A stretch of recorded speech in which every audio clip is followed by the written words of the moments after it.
Today, you're going to explore surface anatomy and cross sectional anatomy. Up to this point, you have mostly seen the body in an ideal textbook view, like isolated bones, muscles, and organs laid out neatly on a page. In real life, we never see the body that way. What we actually see are skin, contours, and surface shapes, or we see slices of the body on images like CTs or MRI scans. Our goal in this lecture is to connect those views. We will take structures you already know and learn how to locate them using visible and palpable surface landmarks. Then we will change perspective and look at the cross sections so you can begin to interpret images the way that clinicians do. By the end, you should be able to look at a person or a single image slice and have a clear idea of which bones, muscles, vessels, and organs lie just beneath that point. Surface anatomy is all about what we can see and feel from the outside of the body. We will connect those visible and palpable landmarks with the deeper structures you have already studied. Clinicians, nurses, and technicians rely on surface anatomy every day during physical exams, injections, and imaging procedures. I want you to imagine where your own bones, muscles, or organs are underneath your skin. The goal is to help you look at a person and immediately think about what structures lie underneath that region. Surface anatomy is easiest to learn region by region instead of memorizing random landmarks. We will focus on the head and neck, thorax, abdomen, upper and lower limbs each. Each region has key bony landmarks, muscles, and soft tissue features that help you orient yourself. As we move through, think like a clinician. If a patient complains of pain in one of these areas, which structures would you consider first? This regional mindset is exactly how real physicians examine patients on a daily basis. Here we highlight the main surface regions of the head and the neck. Notice how the contours of the skull, the positions of the mandible, and the lines of the neck muscles define the visible shape of the face and the neck. Many important vessels and nerves are relatively superficial here, which is why careful palpation and inspections are essential. When you examine a patient, you are looking at symmetry, muscle tone, and any visible swelling or pulsation in these areas. Try to link every visible landmark with the deeper structures you already know from earlier chapters. On the anterior thorax, you can identify the jugular notch, clavicles, manubrium, body of the sternum, and the approximate location of the xiphoid process. Muscles like the pectoralis major and biceps brachii shape the chest wall and upper arm. You also see important clinical sites such as the axilla and the cubital fossa, with the median cuboidal vein used for most IV blood draws. On the posterior view, pay attention to the spine of the scapula, vertebral border of the scapula, and the vertebral prominence of C7 and the grooves over the spinous process. These landmarks guide you when auscultating lung sounds or locating the scapula and spine during exams. Here we're going to focus on the abdominal wall and its visible features. The linea alba and the umbilicus divide the abdomen into useful regions for clinical descriptions. The contours of the abdominal muscles, such as the rectus abdominis, influence the overall shape of the anterior trunk. These external markers help you estimate the position of the internal organs like the stomach, liver, and intestines. When performing palpation, clinicians use these surface lines to locate quadrants and specific organs safely and accurately.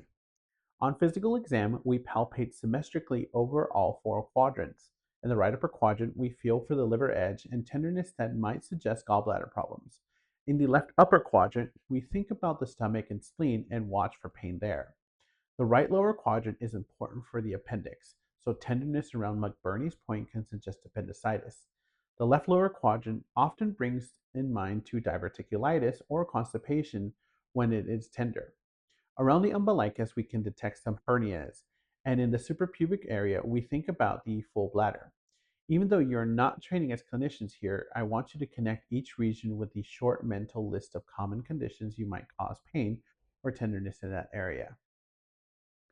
Here we focus on the shoulder and the proximal arm. The deltoid creates the rounded contours of the shoulder, and its bulk helps you locate the acromion and the underlying humeral head. You can also see the muscles like the pectoralis major and the triceps brachii define the anterior and posterior surfaces of the arm. These landmarks matter for intramuscular injections, for avoiding major nerves, and for assessing injuries. On physical exam, we inspect both shoulders for symmetry, muscle bulk, and any visible deformities such as flattened contours that might suggest dislocation. We palpate the clavicle, acromion, the acromial clavicular joint, and the bicipital groove for tenderness. We also assess active and passive range of motion, looking for pain or limitations that might point to a rotator cuff injury, bursitis, or arthritis. Localized warmth, swelling, or redness can suggest inflammation or infection. Here we emphasize the major superficial veins and the muscle tendons of the arm and the forearm. Notice the cephalic and basilic veins and the median cuboidal vein crossing the cuboidal fossa, which are common sites for IV injections. At the wrist and hand, several flexor tendons and the head of the ulna are visible or palpable. The site for palpation of the radial pulse is also indicated near the distal radius. Clinicians use these surface structures when starting IVs, assessing circulation, or evaluating tendon injuries. On exam, we inspect the arm and forearm for bruising, swelling, or asymmetry that might indicate trauma or thrombosis.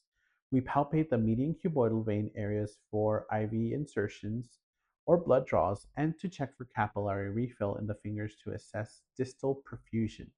At the wrist, we palpate the radial pulse for rate, rhythm, and strength.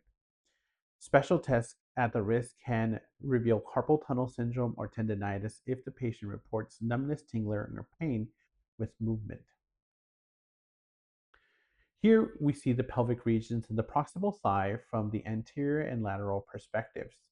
Key landmarks such as the iliac crest and greater trochanter of the femur are important for locating hip joint structures and safe injection sites. The contours of the thigh is formed by the large muscle groups like the quadriceps and the abductors. Understanding where these muscles lie beneath the skin helps you interpret gait problems in hip or thigh pain. On physical exam, we inspect for leg length differences, pelvic tilt, and for muscle wasting. We palpate the iliac crest and greater trochanter to localize hip pain. In the groin region, we can feel the femoral pulse and look for inguinal hernias. Hip range of motion tests can produce pain in conditions like osteoarthritis, hip labral tears, or muscle strain. Tenderness along the anterior thigh may point to quadriceps injuries or contusions. Here we examine the posterior thigh of the gluteal region. Landmarks include the posterior superior iliac spine, the iliac crest, and the median sacral crest. The gluteus maximus and the gluteus medius define each of the soft tissue contours. The figure also marks the preferred gluteal injection sites, which avoids the sciatic nerve passing through the region. You can also see the hamstring tendons near the back of the knee and the popliteal fossa, where the popliteal arteries can be palpated. During exam, we inspect the gluteal region for symmetry, muscle bulk, and skin changes. We palpate the gluteal muscles and hamstrings regions for tendons, which might suggest strain or bursitis. In the popliteal fossa, we might palpate the popliteal pulse, although it can be difficult to feel. We also pay attention to any midline sacral dimples, masses, or tenderness that could suggest cysts or other pathologies. Pain rating down the posterior thigh with palpation or stretch often raises concerns for sciatic nerve and irritation. Here we introduce the surface landmarks of the leg and the foot in a set of views. The contours of the tibia and fibula influence the shape of the leg, while the tendons at the ankles and the dorsum of the foot are relatively superficial. Bony landmarks around the ankle are important when assessing sprains and fractures. On the plantar surface, the arrangements of the soft tissue supports the arches of the foot. On exam, we inspect the left for swelling, color changes, varicose veins, and muscle wasting. We palpate the tibia for tenderness after trauma and check along the length of the fibula in suspected fractures. Around the ankle, we assess for localized tenderness at the malleoli and the ligaments which help us classify ankle sprains. We also check distal pulses at the dorsalis pedis and posterior tibialis and arteries and evaluate for pitting edema, which can indicate systemic conditions such as heart failure or venous insufficiency. And the additional views of the leg and the foot provides more details of the medial and lateral aspects. You can better appreciate how the Achilles tendon, lateral malleolus, and medial malleolus define the ankle regions. In the foot, the arrangement of the toes and the metatarsals becomes clear in the side views. These surface features are used to evaluate posture, gait, and common problems such as flat feet or hallux valgus. On physical exam, we inspect the arches for flanned or exaggerated height, which might indicate pes planus or pes cavus. We palpate the Achilles tendon for thickened nodules or tenderness that can suggest tendinopathy or partial tear. We examine toe alignment for hallux valgus, hammer toes, or claw toes. We also observe gait and stance for to see how these surface features translates into function and to identify pain or instability during walking. Now we shift from the external views to cross-sectional anatomy. A cross-sectional view slices the body into superior and inferior portions, similar to the images produced by CT or MRI scans. Understanding these views is essential for interpreting modern imaging and for visualizing how organs and tissues are arranged in three dimensions. In cross sections, you see the relationships that are not obvious from surface anatomy alone. The skill connects anatomy to radiology and clinical diagnosis. Here we explain the standard orientation for viewing radiological images. By convention, you view cross-sectional images as if you are standing in the patient's feet, looking towards their head. That means that the anterior side of the top of the image and the posterior side is the bottom, and the patient's right side appears on the left of the image. This can feel reversed at first, so it's important to practice.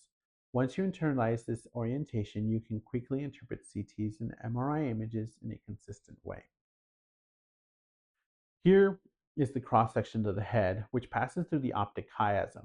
You can see the bones such as the nasal, zygomatic, ethmoid, and occipital bones surrounding the brain. Within the brain, regions like the hypothalamus, cerebral cortex, hippocampus, and cerebral cortex are visible.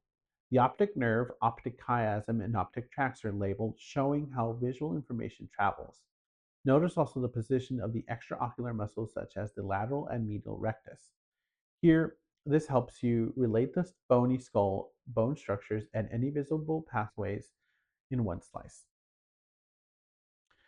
Here is the level of the second cervical vertebra, C2. You can also see superficial muscles like the orbicularis oculi, buccinator, and masseters, along with the mandible and the pterygoid muscles. Posteriorly, muscles such as the semispinalis, capitis, splenius, and trapezius surround the vertebral column, the spinal cord, vertebral artery, and key neck muscles like the sternocleidomastoid are also labeled. Major vessels such as the internal jugular vein and the internal carotid arteries lie relatively superficial in the neck. This view emphasizes how crowded and clinically important the cervical region is. At the level of T2, the section passes through the upper thorax and the shoulder region. You can identify the sternocleidomastoid, sternothyroid, and trapezius muscles along with the clavicle and the body of T2. The trachea and esophagus appear in the midline, with the lungs and pleural cavities lateral to them. The scapula, humerus, and shoulder joints are visible, along with the muscles such as the deltoid, supracapitis, and the infraspinous. This cross-section shows how the respiratory, vascular, and musculoskeletal system all meet at the upper thorax. This section cuts through the middle of the thorax, including the heart and lungs. You can see the body of the sternum, ribs, and pectoralis major anteriorly. Within the thoracic cavity, the right and left ventricles and the atria are visible, along with the right AV valve and the interventricular septum. The lobes of the lungs surround the heart, and the thoracic aorta lie posteriorly to the heart. The esophagus, spinal cord, and spinous process of T8 appear more posteriorly. This slice is very helpful for understanding how the heart is positioned between the lungs. At T10, the section passes through the lower thorax and the upper abdomen. You can see the cardiac orifice and the cardia of the stomach, showing the esophagus meets the stomach. The diaphragm is visible, separating the thoracic cavity from the abdominal cavity. Nearby structures include the thoracic aorta, spleen, right lobe of the liver, the inferior vena cava. Posteriorly, muscles such as latissimus dorsi and longissimus thoracis and the multi surround the vertebral column. This view illustrates the transition from thoracic to abdominal organs across the diaphragm. This cross-section lies near the junction of the thoracic and lumbar regions. You can see parts of the transverse colon, jejunum, ascending and descending colon, and the right lobe of the liver. The kidney and the renal arteries and veins are visible on either side of the vertebral column.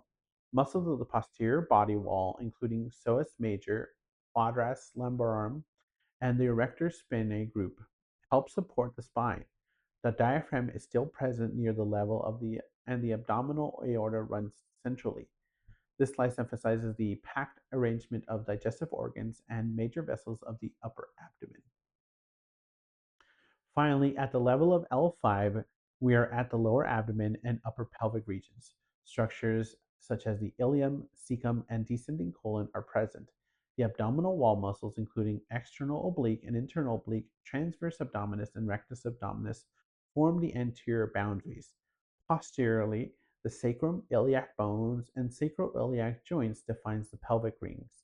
Muscles like the iliacus, psoas, and gluteus medius and maximus help support them and move the hip. This section connects the end of the vertebral column with the pelvic girdle and the lower digestive tract.